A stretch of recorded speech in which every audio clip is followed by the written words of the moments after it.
नमस्कार दोस्तों, हमारे YouTube चैनल गुरुजी से पढ़ो में आपका हार्दिक स्वागत है। हम क्लास 10th के सामाजिक विज्ञान विषय का सेकंड चैप्टर संघर्षकालीन भारत 1206 से 1757 ईस्वी तक के बारे में अध्ययन कर रहे हैं। पिछले वीडियो में हमने मुगल काल के जो शासक हुए, उसके प्रशासनिक व्यवस्था हुई, उनके बारे में पढ़ चुके हैं। और इस वीडियो में हम बात करने वाले हैं कि जब दिल्ली में दिल्ली सल्तनत का शासन था और मुगल काल का जब शासन था, उस समय राजस्थान के कौन कौन से प्रमुख शासक हुए जिनका जो दिल्ली सत्ता है उसकी सत्ता के साथ या तो प्रतिरोध रहा है या उसका सहयोग। विशेष तौर से अपन राजस्थान के ऐसे शासकों के बारे में बात करने वाले हैं। तो आइए वीडियो शुरू करते हैं। राजस्थान के अपने सिलेबस के अकॉर्डिंग प्रमुखतः 7 इन शासकों के बारे में बात करेंगे जिनका दिल्ली की जो सत्ता रही है, दिल्ली सल्तनत काल रहा हो या मुगल काल, उस समय सत्ता के प्रतिरोध रहा या उनका सहयोग रहा। तो इसमें बात करेंगे अपन राव सेखा, हमीर चौहान के बारे में, महाराणा प्रताप के बारे में, चंद्रसेन के बारे में और बीकानेर के राजा राय सिंह जो हैं इनके बारे में, सवाई जय सिंह और अमर सिंह राठौड़। ये प्रमुखतः जो 7 शासक हैं, इन्हीं के बारे में अपन सिलेबस के अकॉर्डिंग अध्ययन करेंगे। तो सबसे पहले बात करते हैं राव सेखा जी के बारे में।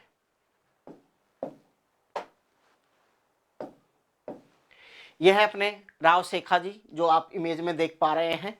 इनका जो जन्म हुआ वो 24 सितंबर 1433 ईस्वी में हुआ। कहाँ पर? अपने यहाँ पे जयपुर में जो चोमू है, चोमू से आगे अपन चलते हैं तो नान एक ठिकाना आता है, वहाँ के इसके पिता जो हैं वहाँ के शासक हुआ करते थे और माता का नाम क्या था? निर्वाण था।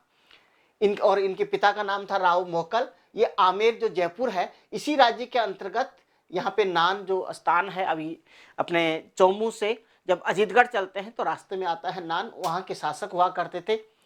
1445 ईस्वी में ये 12 वर्ष के जब थे उसी समय इन्होंने अपने पिता का उत्तरदायित्व संभाल लिया था, मतलब शासक की जिम्मेदारी ले ली थी। 1449 ईस्वी में राव सेखा ने अमरसर को अपनी राजधानी बनाई। उसी के पास, नान के पास में ही जो गांव है अमरसर, वहां पे इन्होंने अपनी राजधानी स्थापित की और भगवान जगदीश का मंदिर बनवाया और 1477 में वहां पर शिकारगढ़ का किला का निर्माण भी करवाया। आमेर के शासक जो उदयकर्ण थे उन्होंने इनको महाराव की उपाधि प्रदान की थी। 16 वर्ष की आयु में राव सेखा ने मुल्तान, सेवार, नगरचल के जो सांखला राजपूत थे इन पर अचानक हमला करके क्या की? विजय प्राप्त की और ये सेखा के जीवन की पहली विजय थी। 1473 ईस्वी से 1477 ईस्वी तक राव सेखा ने पन्नी पठानों की सहायता से नौब सिंह जाटू, सेक्याली, दादरी जो हरियाणा में पड़ता है, अन्य जाटू राजपूतों से भिवानी पर विजय प्राप्त की और इस्तर खान से हांसी प्राप्त की और हैदर खान कायम खानी से क्या प्राप्त किया? हिसार। इन दोनों प्रदेशों को जीत कर भी क्या किया? अपने राज्य में मिला लिया, मतलब राज्य की सीमा का विस्तार किया। 1488 ईस्वी में रालावता नामक स्थान पर इनकी मृत्यु हो गई और आज भी वहां पर इनकी छतरी बनी हुई है। महाराव सेखा ने अपने जीवन काल में कुल 52 युद्ध लड़े और महाराव सेखा को कछवाहा वंश के उपवर्ग के रूप में, मतलब जो शेखावत जो है इसका संस्थापक माना जाता है। वर्तमान में जो शेखावाटी का जो प्रदेश है, मतलब सीकर के जो शासक हुआ करते थे वही क्या कहलाते थे? शेखावत। लेकिन ये जो शेखावत की जो स्थापना की या नया वंश की जो स्थापना की वो राव सेखा जी ने ही की है। पत्नी, इनकी पत्नी का नाम था गंगा कुमारी। इन्होंने अमरसर के किले के मुहाने पर ही कल्याण जी का मंदिर बनवाया था। ये इनकी प्रमुख उपलब्धियां रही राव सेखा जी की। आगे नेक्स्ट बात करते हैं हम रणथंबोर के चौहान शासक हमीर चौहान के बारे में। हमीर देव चौहान ने 1282 से 1301 ईस्वी तक रणथंबोर पे शासन किया। और अब ये थे कौन? इनके इंट्रोडक्शन के बारे में यदि हम बात करें तो ये वाघ भट्ट जो थे इनके पुत्र हुआ करते थे जैतर सिंह, जिनको जय सिंह यहाँ भी नाम से भी जाना जाता था। ये रणथंबोर के जब शासक थे और इन्होंने अपने जीवन काल में ही जैतर सिंह ने अपने छोटे पुत्र हमीर देव चौहान को क्या बना दिया? उत्तराधिकारी बना दिया। अब 1282 ईस्वी में क्या हुआ, हमीर का राज्यारोहण हो गया, मतलब उनको शासक बना दिया गया। हमीर ने अपना लक्ष्य क्या लिया, हमीर ने दिग्विजय की नीति अपनाई कि मुझे दिग्विजय करनी है, तो उसकी नीति अपनाई और इसी के तहत इन्होंने भीमरस के राजा अर्जुन को पराजित किया और मांडलगढ़ से कर वसूलना प्रारंभ कर दिया। दक्षिण के परमार शासक जो भोज था उसको पराजित किया और वहां से पराजित करने के बाद वर्धनपुर जो काठियावाड़ गुजरात का प्रदेश है, आबू, चित्तौड़, पुष्कर और चंपा होते हुए कहां पर आ गए, रणथंबोर आ गए। जब ये विजय प्राप्त करके वापस आए तो यहां पर रणथंबोर में आने के बाद इन्होंने विजय के उपलक्ष्य में कोटि यजन नाम से यज्ञ का आयोजन किया और हमीर ने 17 युद्ध लड़े और उनमें से 16 युद्धों में क्या की, विजय प्राप्त की थी। इस तरीके से इन्होंने अपने जो दिग्विजय की जो नीति अपनाई थी उसके अकॉर्डिंग कार्य कर रहे थे। लेकिन इसी दौरान जब ये अपने लक्ष्य के प्रति समर्पित थे और बुलंदियां छू रहे थे तो दिल्ली के जो शासक हैं, उस समय दिल्ली के शासक हुआ करते थे जलालुद्दीन खिलजी, इनको ये बात बर्दाश्त नहीं हुई तो इन्होंने क्या किया, 1291 ईस्वी में अपनी सेना लेकर आए और झाइन का घेरा डाला।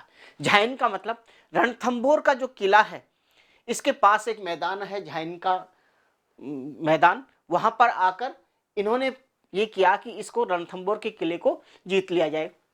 तो यहाँ पे आके घेरा डाला, ये रणथंबोर के दुर्ग की घेराबंदी की और सफलता नहीं मिली तो इन्होंने क्या किया, अपना घेरा उठा लिया। तो इस तरीके से अलाउद्दीन खिलजी आए लेकिन विजय प्राप्त नहीं कर पाए। उसके बाद में 1296 में शासक कौन बनते हैं, जलालुद्दीन खिलजी के भतीजे और दामाद अलाउद्दीन खिलजी। तो अलाउद्दीन खिलजी के समय हमीर देव चौहान, इन दोनों की यदि हम बात करें तो 1296 ईस्वी में अलाउद्दीन खिलजी शासक बनता है। अब यहाँ पे मैंने एक के अलाउद्दीन खिलजी की ही शॉर्ट फॉर्म लिखी है, तो एक का मतलब आप अलाउद्दीन खिलजी समझे। अलाउद्दीन खिलजी ने मंगोल सेनापति मोहम्मद शाह और केहब्रू, इन दोनों ने जब गुजरात में इनका अभियान था उस समय वापस आ रहे थे तो उस समय मोहम्मद शाह और केहब्रू ने क्या किया, जो लूट का जो सामान था वो लेकर, माल लेकर अलाउद्दीन खिलजी से क्या कर दी, इन्होंने बगावत कर दी और हमीर की शरण में आ गए। हमीर ने इनको शरण दे दी। अलाउद्दीन खिलजी नेचुरल है, नाराज होना ही था। तो अलाउद्दीन खिलजी जब नाराज हो गया तो अलाउद्दीन खिलजी ने फिर रणथंबोर पर आक्रमण का आदेश दे दिया और वह तो चाहता भी यही था कि कोई ना कोई मौका मुझे मिले कि जिससे मैं रणथंबोर पर आक्रमण कर सकूं। यहीं पे उनको मौका प्राप्त हो गया। तो क्या किया, 1299 में उलुग खां और नुसरत खां, इन दोनों के नेतृत्व में अलाउद्दीन खिलजी ने अपनी सेना रणथंबोर पर भेजी। और जब यहाँ पे भेजी तो सबसे क्या है कि ये जो झाइन का जो प्रदेश है ये रणथंबोर के मार्ग की कुंजी है, मतलब इधर से ही आप रणथंबोर पे आक्रमण कर सकते हैं। इसलिए दोबारा भी जब सेना आती है तो क्या करती है, ये झाइन जो है रणथंबोर के मार्ग की जो कुंजी है यहाँ पर क्या करती है, आक्रमण करती है। जब ये आक्रमण करती है उस दौरान उससे हमीर अपने दो सेनापति को भेजते हैं, किसको, भीम सिंह और धर्म सिंह को। ये दोनों आते हैं अपनी सेना लेके, इधर उलुग खां और नुसरत खां, और दोनों का झाइन का जो प्रदेश है या मैदान है यहाँ पे युद्ध होता है। युद्ध के अंदर भीम सिंह और धर्म सिंह इस जो मुगल सेना है इसको एक तरह से पराजित करते हैं और ये वापस जब महल की रणथंबोर किले की तरफ वापस जा रहे होते हैं, लेकिन जो शाही सेना है इन्होंने पीछे से इन पे आक्रमण कर दिया। आक्रमण जब किया तो धर्म सिंह ने को तो क्या किया कि रणथंबोर के किले में प्रवेश करवा दिया और भीम सिंह ने कहा कि मैं अकेला ही जाके इनसे युद्ध करता हूं। तो यहाँ पे भीम सिंह जब वापस जाके इनसे युद्ध करते हैं तो भीम सिंह क्या हो जाते हैं, शहीद हो जाते हैं। लेकिन उलुग खां और जो नुसरत खां है ये बहुत ही उलुग खां और नुसरत खां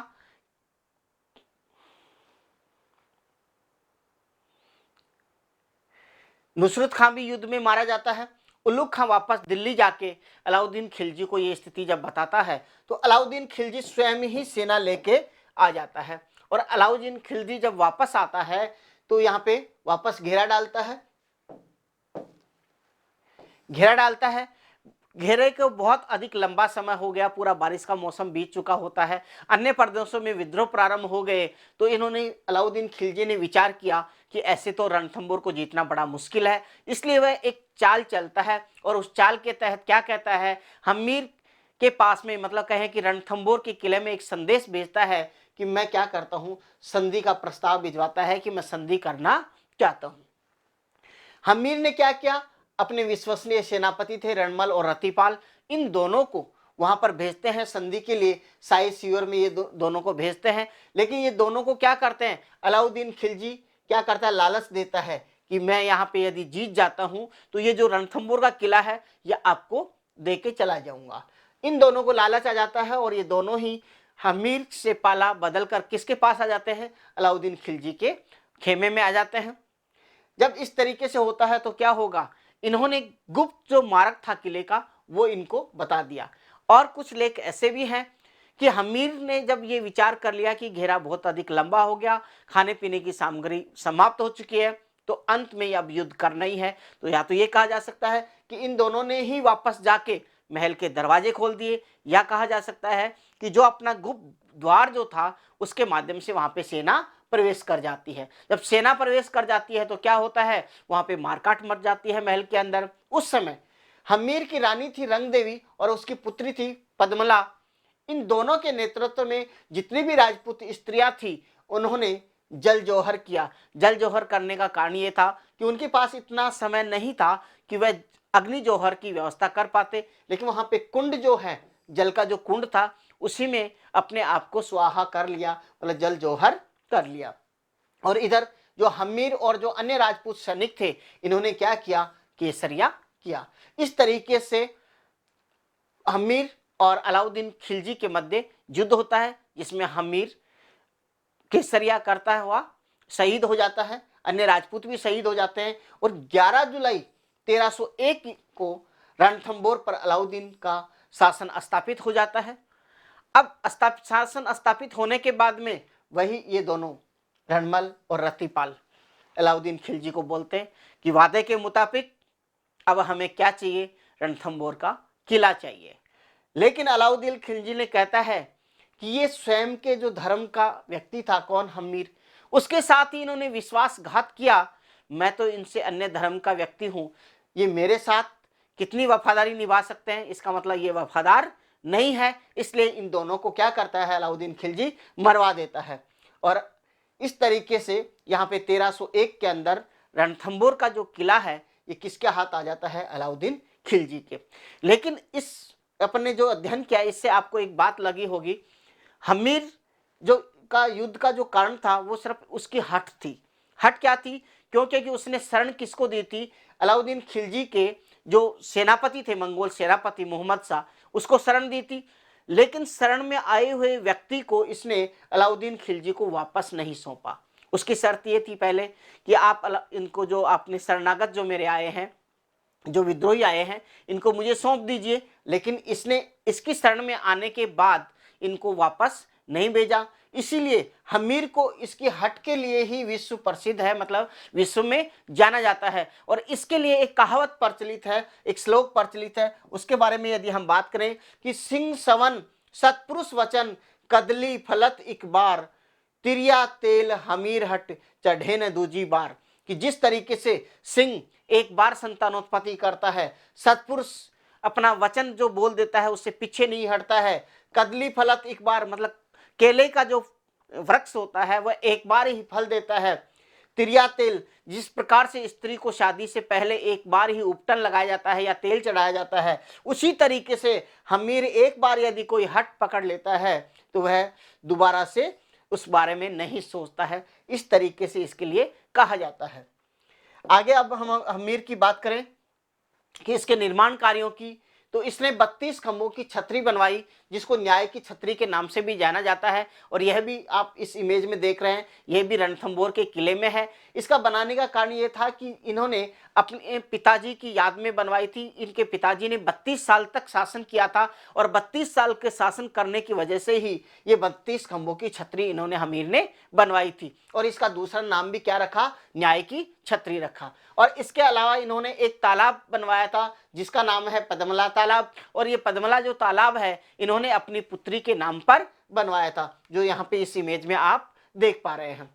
ये प्रमुख निर्माण कार्य हैं। इनके अलावा यदि हम्मीर की हम बात करें तो हम्मीर के दरबार में बीजादित्य के नाम से एक कवि रहता था जिसका नाम था बीजादित्य, और हम्मीर की मृत्यु के बाद में जो रणथंभौर की जो चौहानों की जो शाखा थी ये समाप्त हो गई। इस तरीके से हमने बात की अपने हम्मीर के बारे में। अब नेक्स्ट जो वीडियो के अंदर हम जो अन्य शासक हैं उनके बारे में बात करेंगे। यदि ये वीडियो आपको अच्छा लगता है तो लाइक एंड शेयर करें, हमारे चैनल को सब्सक्राइब करें। Thank you for watching.